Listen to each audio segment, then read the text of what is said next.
Gracias también a Pedro y Pablo por haberme invitado a Tenerife Colaborativa. Y es una pena que Yujo no pueda estar aquí porque no podía combinar los vuelos, que es una persona muy apasionada también de lo que estamos haciendo, del desarrollo de plataformas colaborativas. Entonces lo que vamos a hacer es, yo haré unos 20-25 minutos y después pondremos a Yujo por Skype, también para que os dé una... Mi parte será más como una contextualización inicial y él dará unas pautas de cómo emprender, cómo empezar a emprender en una plataforma colaborativa, ¿no? Básicamente la ponencia de hoy es compartir unas reflexiones y unos aprendizajes de los últimos 5 años, totalmente focalizado con WeShare, consumo colaborativo, investigando y entendiendo cómo se crean las plataformas colaborativas, ¿no? Simplemente como intro, estudié economía en el 2000 y entonces me denomino como un buscador de alternativas, ¿no? Salí de economía, trabajé en empresa tradicional y allí pues solo un aprendizaje de aquello es entender que es ineficiente. O sea, las empresas tradicionales, sobre todo lo que es el management o la gestión de personas, para mí ha sido el gran aprendizaje, ¿no? Después entré en Internet buscando alternativas en un proyecto que era una plataforma digital, no era colaborativa, pero era una startup digital, y allí el mayor aprendizaje es entender el coste que puedes pagar si no aplicas Lean Startup o metodología ágil. Si entendemos el emprendimiento como un proyecto a la antigua, en el que dedicamos horas y días y meses y años antes de lanzar algo, estamos acumulando mucho riesgo en el camino, ¿no? Entonces, entender cómo hay que hacerlo poco a poco por fases y creando valor e iterando con los usuarios, eso fue el mayor aprendizaje de esa época, que fue en el 2006. Después, en el 2009, el desarrollo de una plataforma colaborativa de manera autodidacta, que se llama Favorece, está online pero está parado, y aquí aprendí lo que en inglés se dice bootstrapping, que es emprender cuando no tienes nada de dinero.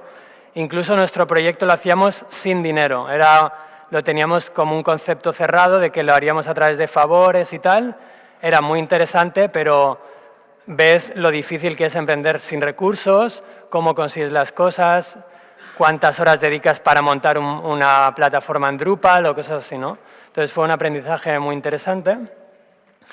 Y después esto me llevó investigando, en el 2009-10 estaba investigando y encontré la conferencia Tech de Rachel Bosman, que fue la primera que popularizó el término de consumo colaborativo, y ahí ya empecé a investigar y a difundir la economía colaborativa. Dejé aparcado el proyecto personal porque no podía llevarlo a cabo y me dediqué a investigar más y más sobre plataformas. Y lo que he descubierto, así el mayor aprendizaje, es que son modelos económicos súper eficientes. O sea, son modelos que están tomando lo mejor de la empresa y rebajan costes a un nivel exagerado. Por ejemplo, agregar una habitación en Airbnb o 1000 habitaciones o 10.000, cuando llega un volumen de oferta agregada, no cuesta nada. Entonces, el coste marginal es cero. Entonces, a nivel de modelo de negocio, es súper eficiente. Ese es el mayor aprendizaje. Entonces, solo comentando un poco por encima de Airbnb, pues, ¿conocéis todos Airbnb? ¿Podéis levantar la mano quién conoce Airbnb? Casi todos. Airbnb es una plataforma internacional de alojamiento que ellos, si ponéis en Google Airbnb, ellos ya se denominan líder mundial en alojamiento. O sea, han creado como la red mundial más grande de alojamiento, ¿no? Con más de 60 millones de usuarios, con más de 2 millones de habitaciones o pisos para compartir. Pensar que la mayor cadena o las cadenas hoteleras suelen tener entre 600.000, 700, 800.000 máximo, y Airbnb en 5 o 6 años ha conseguido 2 millones de alojamientos, ¿no?, de oferta. Está en todo el mundo, menos en un par de países, Corea del Norte y alguno más, y bueno, ha conseguido expandirse, ¿no? Pero lo interesante es ver que Airbnb no empezó como una plataforma, empezó como un WordPress, donde, si os fijáis aquí, no se ve muy bien, pero pone 2 diseñadores crean una nueva manera de conectar en una conferencia. O sea, cuando nace Airbnb es un proyecto que fue en San Francisco durante una conferencia de diseñadores en la que todos los hoteles estaban agotados y ellos tenían una habitación y decidieron ofrecer eso a los colegas que iban a la conferencia.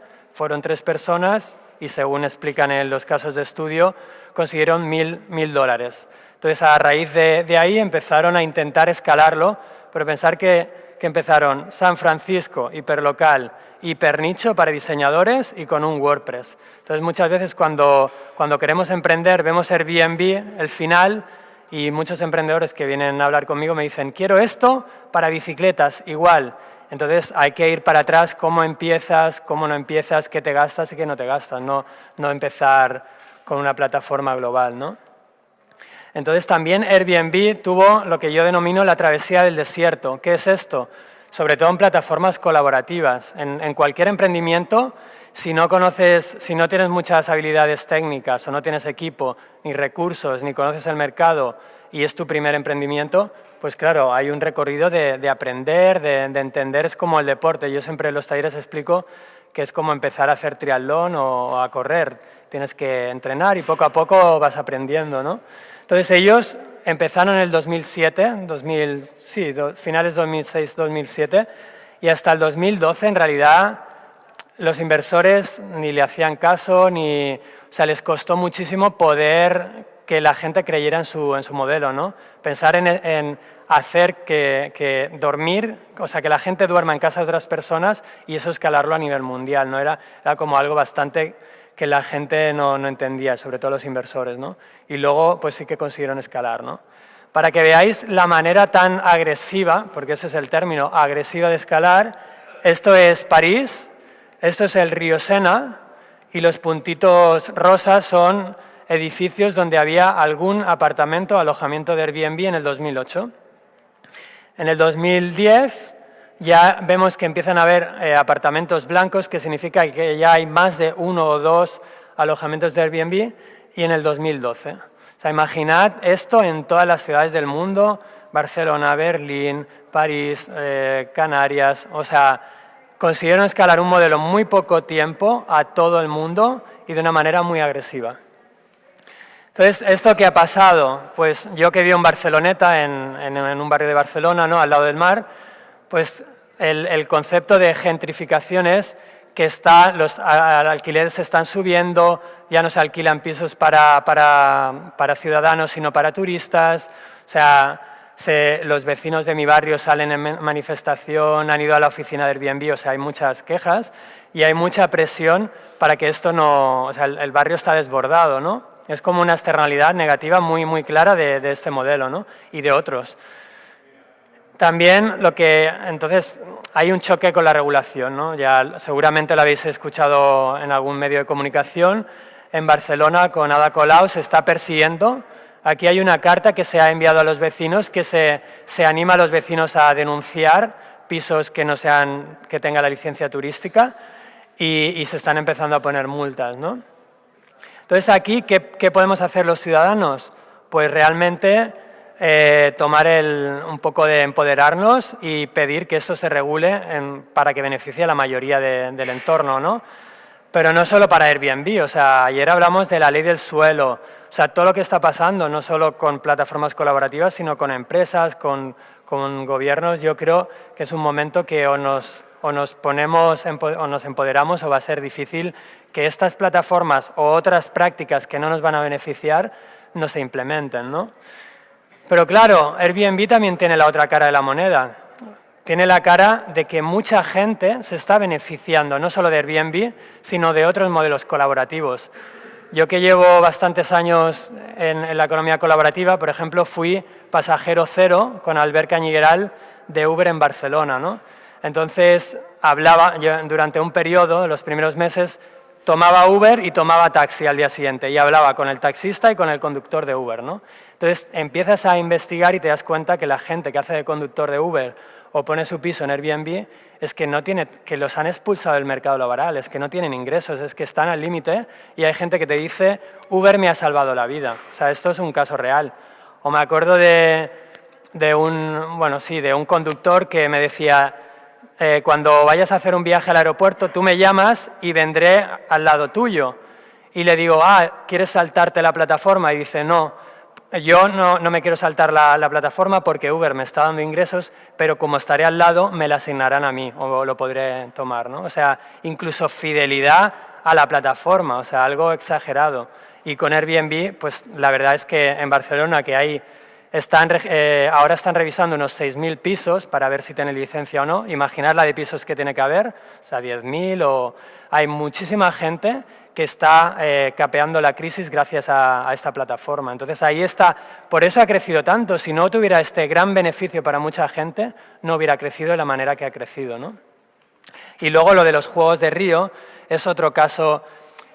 Son como buenas prácticas y en unos Juegos Olímpicos, en vez de construir hoteles que luego se quedan parados y se beneficia de esa construcción empresas incluso no nacionales, pues Airbnb aporta una solución, como ya era en las conferencias cuando nació, porque Airbnb se fue replicando en conferencias, pues en un evento como es los Juegos Olímpicos puede hacer que no se tenga que los recursos que ya tenemos se utilicen de una manera más que no estén infrautilizados, no más eficiente, y no se tienen que gastar recursos en construir cosas que luego no se utilizan, ¿no? O sea, que tienen estas plataformas también bien implementadas y reguladas podrían tener un impacto bastante interesante, incluso de redistribución de la riqueza. Imaginar el dinero que gastan en alojamiento los turistas que han ido a Río, que vaya a las manos directas de la gente de allí, ¿no? O sea, eso es un buen uso, ¿no?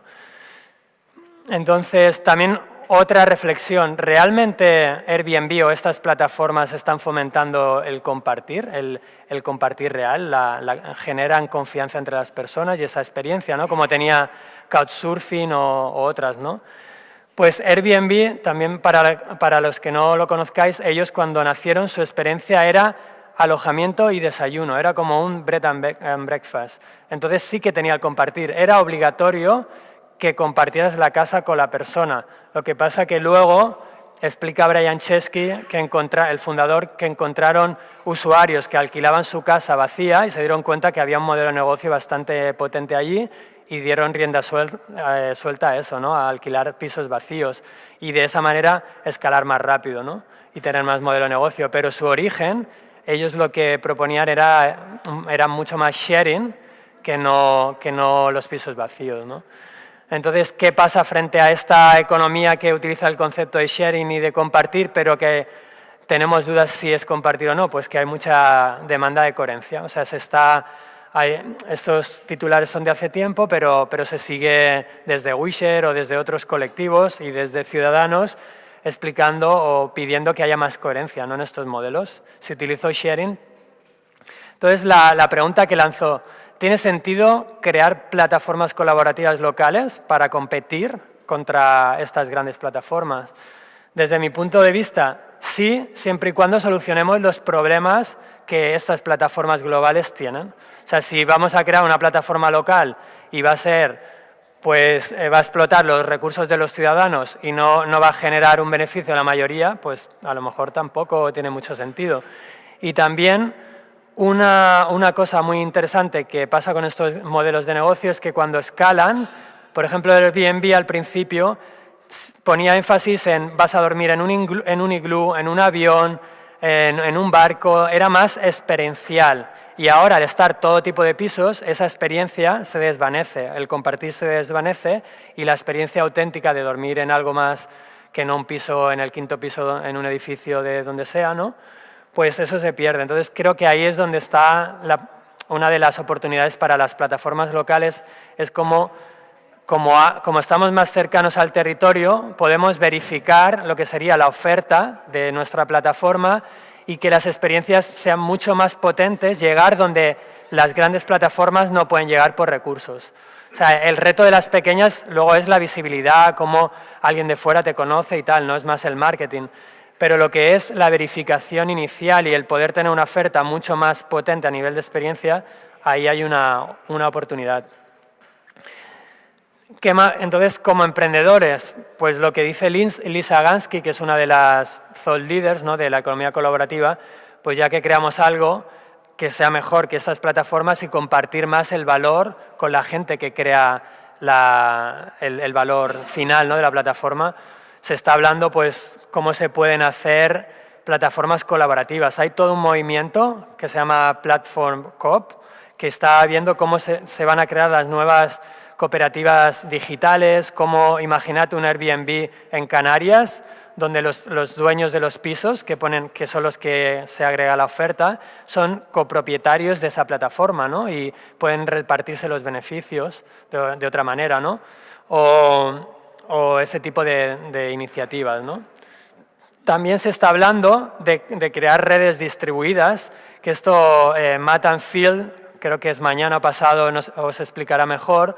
Tiene un proyecto que es como Uber, pero también donde los conductores, bueno, funciona con una tecnología que no explicaré, que se llama blockchains, que él lo explicará muy bien y él es experto en esto, pero es como redes distribuidas donde el poder y la confianza se distribuye y no es una empresa la que tiene todos los datos, toda la confianza y todo el beneficio de ese proyecto, ¿no? Y entonces, para crear estas plataformas colaborativas locales, igual que Airbnb empezó con un WordPress, ahora ya hay nuevas herramientas como es ShareDrive, que esta tarde luego haremos un taller aquí detrás a las 5, de 5 a 8, cómo se pueden crear plataformas con herramientas como ShareDrive. ShareDrive lo único es, como un WordPress, si quieres hacer un blog, pues ya no vas a contratar un programador que te haga el código de un blog, sino que irás a alguien que te ayude con el WordPress o tú mismo lo montas, ¿no? Pues ShareDrive es lo mismo para plataformas, sobre todo locales. O sea, para crear una plataforma de vecinos que comparten la lavadora o comparten la bicicleta o empezar por nichos, sobre todo buscar nichos y ir trabajando desde ahí. Entonces, con ShareDrive, con Yujo, hemos creado una guía, que es la que comentaba Pedro, que es una guía para crear este tipo de plataformas. Ahora está muy orientado a lo que sería una plataforma normal, no tanto, pero es una buena guía para empezar y yo creo que si estáis interesados os puede servir. Ahora estoy trabajando en hacerlo en castellano, simplificar, esto es siempre beta permanente, ¿no? Pero al margen de la tecnología, lo que yo me he dado cuenta, más y más desarrollando a nivel personal y trabajando con emprendedores, que es que la tecnología se está convirtiendo en una commodity. O sea, ya tenemos hasta, pagando X euros al mes, ya puedes tener tu plataforma, ¿no? O con un WordPress gratuito o tal, ¿no? Entonces, al final, lo importante no es solo la plataforma, es todo lo que haces en el proyecto. Puedes empezar sin plataforma, empezar a hablar con la gente, validar la idea, después empezar a crear comunidad y un poco de marca, con grupos de Facebook, con eventos. O sea, hay tanto trabajo por hacer antes de realmente lo digital, que a veces ese trabajo de conceptualización, aunque sea que dure 2 semanas, un mes, pero hay una parte de trabajo que va mucho más allá de la plataforma y que está relacionado con esta frase que me gusta mucho, Peter Drucker, que dice que cada vez nos estamos dando más cuenta que las cuestiones que tienen que ver con la tecnología y las plataformas no son tanto técnicas, sino son humanas. O sea, al final, emprender es conócete bien lo que quieres, crea equipo, cómo convences a un programador que te ayude si no tienes para pagarle, cómo convences a un influencer que hable de ti, escribe en un blog, pues eso son comunicación, tu personalidad de marca, boca a boca. Hay una parte muy humana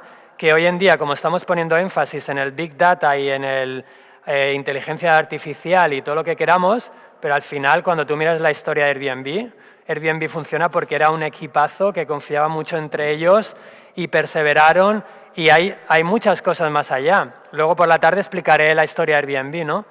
Pero va mucho más allá de una plataforma tecnológica, hay mucho trabajo y mucha capacidad de llevar el día a día, que al final eso son skills humanas, ¿no? Entonces, yo siempre que voy al Wisher Fest en París, conferencias donde hablamos de economía colaborativa y tal, veo que siempre ponemos mucho énfasis en lo que es innovación disruptiva tecnológica, que es súper potente, como os he dicho, las plataformas colaborativas son brutales a nivel de modelo de negocio. Entonces también hay modelos de negocio, Aquí en la innovación tecnológica lo más fuerte de la plataforma colaborativa es la capacidad de crear confianza entre las personas. Es alucinante. O sea, luego, si venís al taller, os explicaré cómo BlaBlaCar ha estudiado cómo crear confianza en una plataforma digital colaborativa y es una pasada. O sea, las plataformas son capaces de crear, de que tú confíes igual en un perfil que ves en BlaBlaCar o en Airbnb, igual que en casi un familiar. Y eso está con estudios y tal, solo poniendo pues fotos, las reviews, una serie de elementos, hay 6 en el estudio de BlaBlaCar, y cuando un perfil tiene esos elementos, confías plenamente casi en esa persona, aunque no la conozcas, ¿no? Entonces ahí hay una innovación tecnológica muy potente, ¿no? Después los modelos de negocio, como ya os comentaba, pero está el elemento de la innovación humana. O sea, si queremos crear nuevas empresas, o en el caso de Spiral o Wisher, que estamos intentando crear nuevas maneras de trabajar, ¿no? O otros proyectos, cómo la gente junta podemos colaborar, estos nuevos jóvenes o no tan jóvenes que nos llamamos digital nomads, que viajan, que hacemos diseño, que están en Bali y luego vienen y estamos buscando unas nuevas maneras. Hay una parte en cómo innovamos las relaciones. O sea, si yo no confío en esas personas, es que al final te das cuenta que no funciona. Puedes tener la pasión por la economía colaborativa o cualquier proyecto, o quieres querer cambiar la ley del suelo de Canarias, pero como no haya confianza y no haya un trabajo ahí de crear una comunidad, que es lo que pongo aquí, crear comunidades reales y generar espacios de confianza. O sea, sobre todo a nivel local, yo creo que hay que aprovechar la proximidad para fomentar espacios donde realmente podamos ser cada vez más nosotros mismos, ir generando más confianza y desde ahí se pueden construir cosas que todavía no se han construido. Pero yo lo que estoy viendo es que hay muchos emprendedores con mucha energía, muchas ideas, mucha potencia, pero se están replicando muchos proyectos y no se está llegando a tener repercusión porque nos cuesta colaborar, es que no nos han educado a colaborar y colaborar requiere de esa confianza, ¿no? Entonces, ahí, al margen de que luego trabajaremos cómo crear plataformas colaborativas con ShareDrive y lo digital, hay un trabajo de reinventar la manera en que colaboramos a nivel de red y cada vez un poco también apoyarnos ahí sobre todo a nivel local, entre asociaciones, eso que muchas veces hablamos, ¿no? Mapear, colaborar es el gran reto, ¿no? Cómo aprendemos a trabajar desde otro lugar, ¿no? Y por ahora ya está.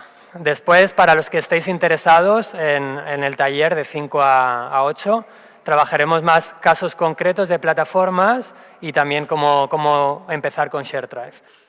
All right, so hello everybody. Really glad to be joining this event in this remote way. So my name is Juha Makkonen. I'm the CEO and one of the co-founders of a company called ShareDrive. And today I'm going to be talking to you about how to build a local sharing economy business. Now, I'm pretty sure that among you, there are a lot of people who are planning to start their own sharing economy platform. But you might also be wondering, like, how does it happen in practice? Maybe you're not technical, maybe you haven't done this before, and you're thinking about like how to actually get started with your ideas. So I'm gonna really quickly take you through the basic steps that you can do to get started. Let's begin by kind of like some prerequisites. So what do you need to actually build a business in the sharing economy? So here we're gonna expect that you actually want to build a business. So basically that you also want to provide income for yourself, but basically the same could be also applied to an NGO or a city or another type of organization building a sharing economy platform for some other purposes. But first of all, obviously, you need an idea. And a good idea, I think the most important thing there is that it should solve a problem. And since sharing economy marketplaces, they have two sides. They have the provider and then they have the customer.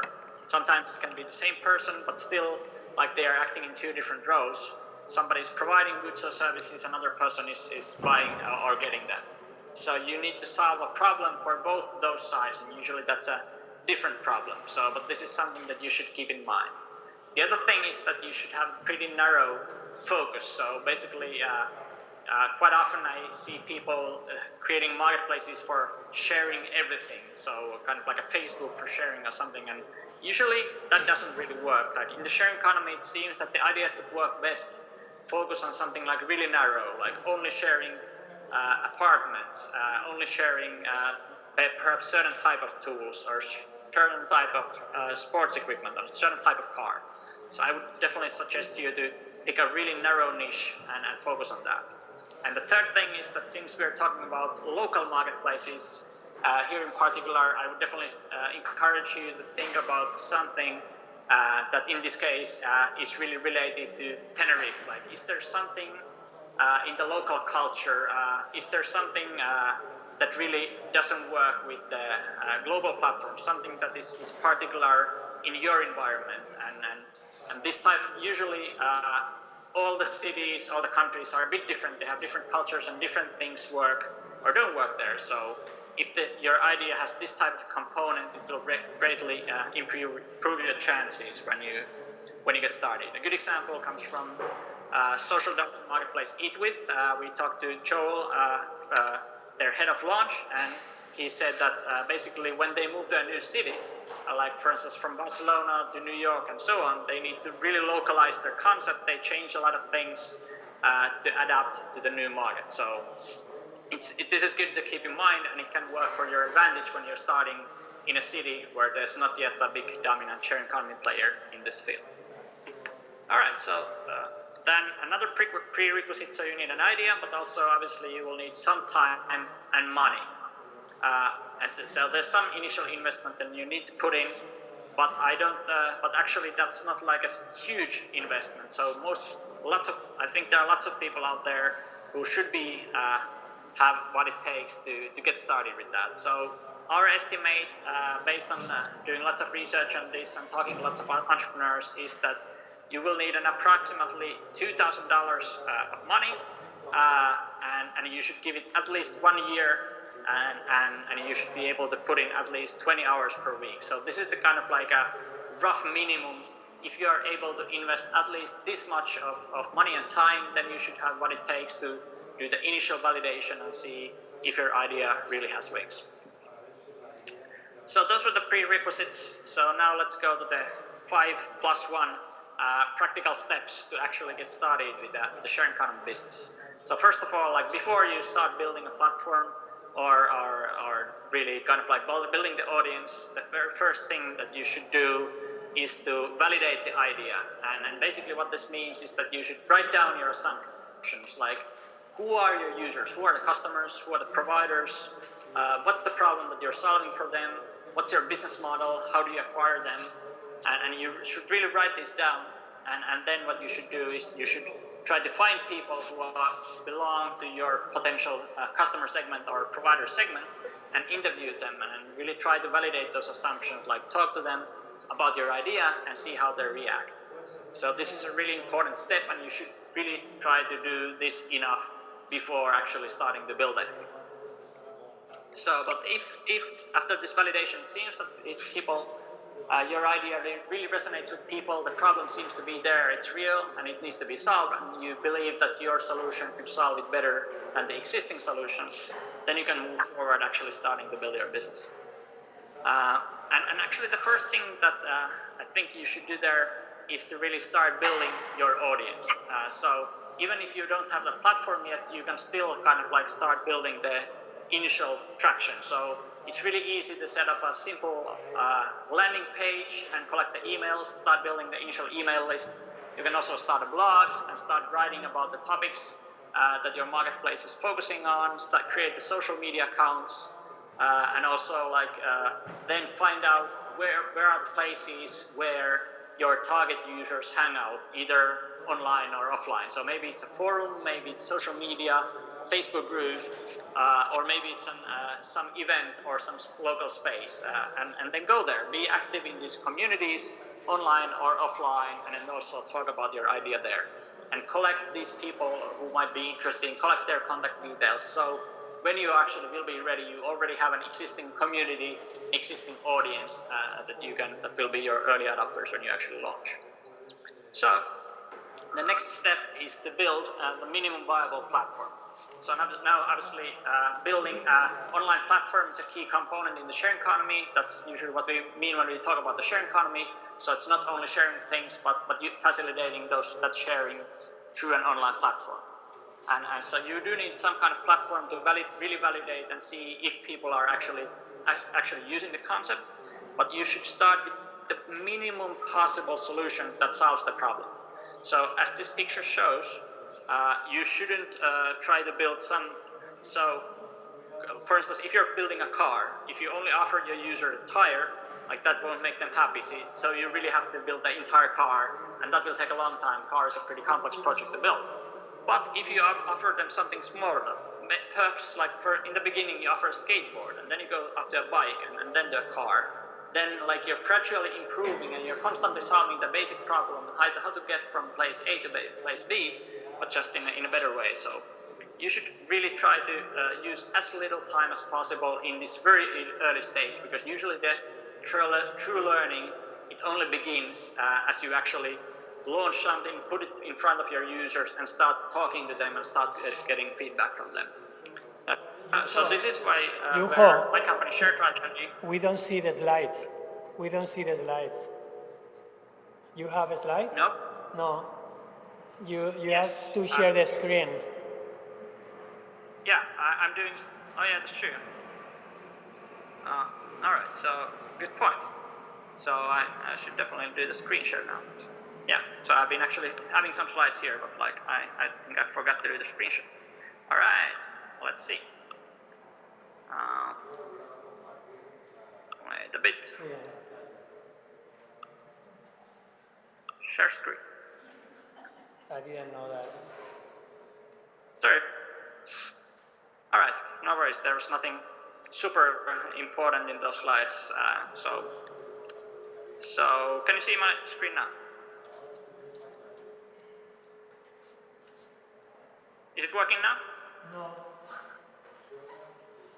No, because No?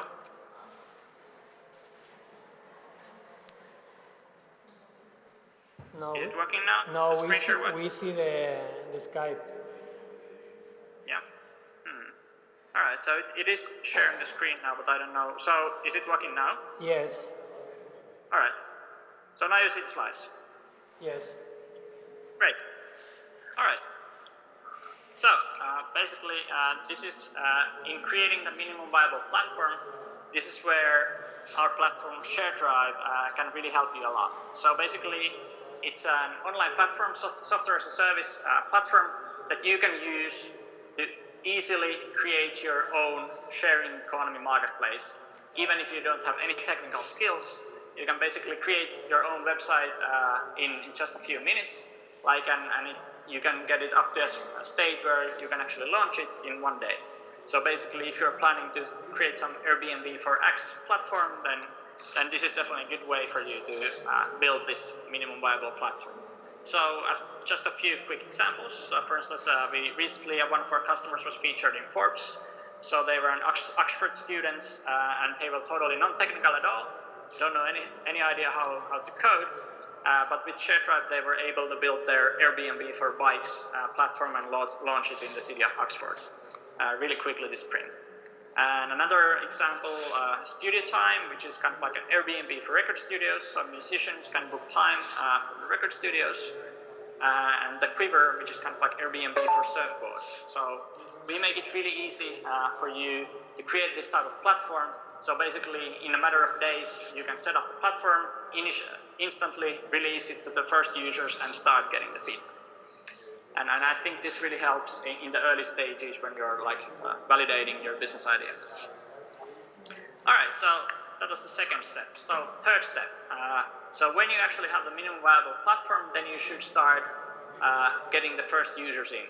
And now, when you're building a sharing economy business, the most difficult thing is not building the platform. The technology is not really your key competitive advantage. The key thing is to solve so-called chicken and egg problem.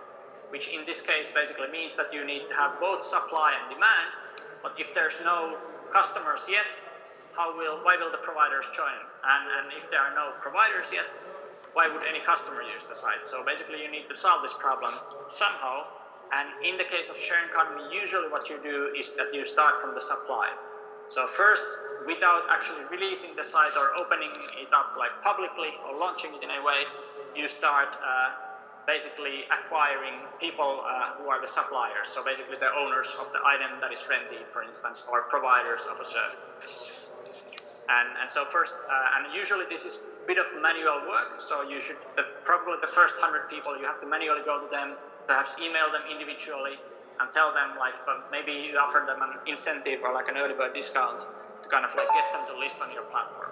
And it's quite crucial that you have enough supply like before you actually ask the first customers in, because otherwise they probably will not find what they're looking for from your site. So in marketplaces, the key thing is to achieve something called liquidity. So basically the user experience, to have a good user experience means that there's a reasonable expectation that if I'm a provider, I'm actually able to get booking or I'm able to sell what I'm selling. And if I'm a customer, it means that when I'm looking for something, I really actually find a product or service that I'm looking for. So this is kind of the ratio. As many visitors on your site as possible should basically get what they're expecting. And this means that you have a high liquidity. And this is the most important thing that you should aim for.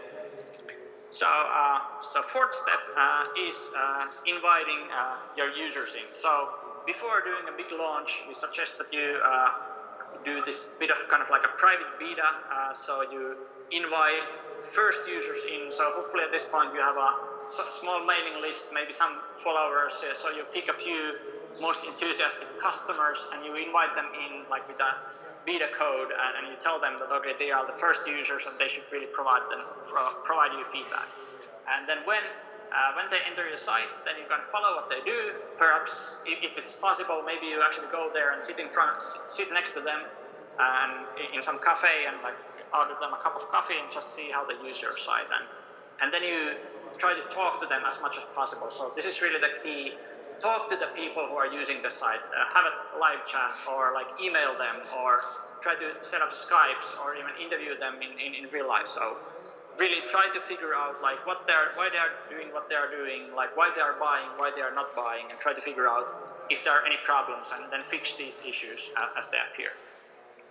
And only like after going through multiple iterations of this, like inviting few users in, then you are ready for kind of like a bigger launch. So obviously at this point you can make use of like local PR, but perhaps contacting the local newspaper, perhaps it's about like contacting local bloggers or other influencers in your field and try to then to talk about your concept to their audience to get a bit more users. So this is a good point, but you should only do this when you're ready for scaling.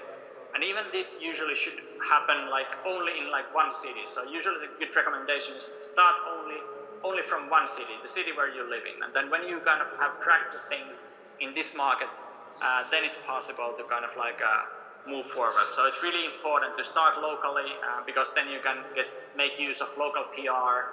You know the people, you know the local culture, and as Joel mentioned, every city is really different. So those are the basic steps for building a local sharing economy business. If you want to read more about this topic, I definitely recommend to check out the Marketplace Academy. It's a website that we created last year, and basically it's a place where we've collected all the information on like how to actually building a platform, how to grow them, how to do marketing, how to build supply, and so on. So in this presentation, I managed to merely scratch the surface. So if you really want to know more about these topics, if you're planning to build your own business, I definitely recommend checking it out. And I especially recommend in this website you find the practical guide for building an online marketplace business, which is basically a guide that me and Cristobal wrote together on this very topic. So it's a 16 long-form articles. Together it's maybe like a 3-hour read, and it contains all the information that we have and all the best practices that we know about this topic. So definitely check that out. So that was my presentation. I hope you enjoyed it. I hope you saw the rest of the slides. Thank you so much. So if there's a Q&A and if there's some time for that, I'm definitely happy to answer if you might have any questions. Thanks.